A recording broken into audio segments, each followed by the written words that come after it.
देख, तू मेरे साथ मेरे गांव चल तो रहा है, लेकिन पहाड़ी गांव में बहुत ध्यान से रहना होगा। तुझे मैंने जो जो कहा है उन बातों का ध्यान रखना। अरे हाँ भाई, समझ गया मैं तेरी बात। तू तो ऐसे डरा रहा है जैसे तेरे गांव में पैर रखते ही भूत मेरे पीछे पड़ जाएंगे।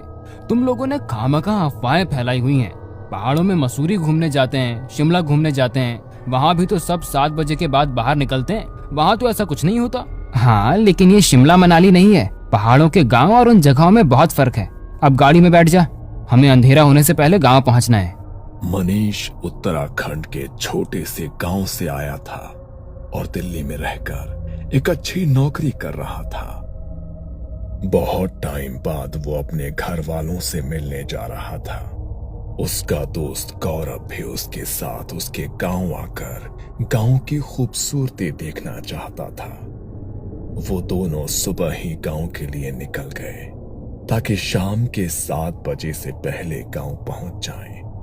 पहाड़ी गांव में अंधेरा होने के बाद अक्सर ही लोग घरों से बाहर नहीं निकलते, क्योंकि पहाड़ के रास्तों पर अंधेरा होने के बाद कुछ ऐसी घटनाएं होती हैं जो सामान्य नहीं होती। शाम के 6:30 बजे वो दोनों गांव पहुंच गए। मनीष ने नीचे अपनी गाड़ी खड़ी की और गौरव को लेकर अपने घर की ओर निकल पड़ा। मनीष की मां दरवाजे पर ही खड़ी उसका इंतजार कर रही थी। उनके हाथ में एक आरती की थाली थी। क्या माँ, तुम भी? अरे शहर से ही तो आया हूँ, इसमें क्या आरती उतारोगे तुम हमारी? चुप हो जा, यहाँ का होकर भी ऐसी बातें करता है।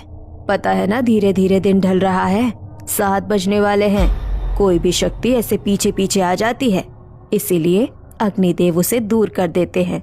माफ करना आंटी, लेकिन आपके गांव में बहुत ज्यादा ही अंधश्रद्धा है। हम शहरों में भी तो रात को 12-12 बजे अपने घर को आते हैं, लेकिन वहाँ तो ऐसा कुछ नहीं होता। तो यहाँ पर ही ऐसा क्यों होता है? बड़ों की बातों पर ज्यादा तर्क नहीं करते बेटा। बड़े जो कहते हैं ना, सोच समझ कर ही कहते हैं। अब तुम दोनों ज्यादा देर बाहर मत खड़े रहो, अंधेरा हो रहा है, अंदर आ जाओ। वो दोनों अंदर गए। मनीष की माँ ने सबके लिए खाना लगाया। पहाड़ों के गांव में अंधेरा होते ही सब लोग जल्दी सो जाते हैं, इसलिए 8 बजे तक सभी लोग खाना पीना खाकर सोने के लिए जाने लगे। मनीष और गौरव के साथ मनीष का छोटा भाई राहुल भी उसी कमरे में था। मनीष ड्राइव करके बहुत थक गया था, इसलिए वो सो गया, मगर गौरव राहुल से बातें करने लगा। अच्छा राहुल, मुझे एक बात बताओ, तुम्हारे गांव में ये जो बात बोली जाती है कि शाम के 7 बजे के बाद घर से बाहर मत निकलो वरना कोई शक्ति तुम्हारे पीछे लग जाएगी, इस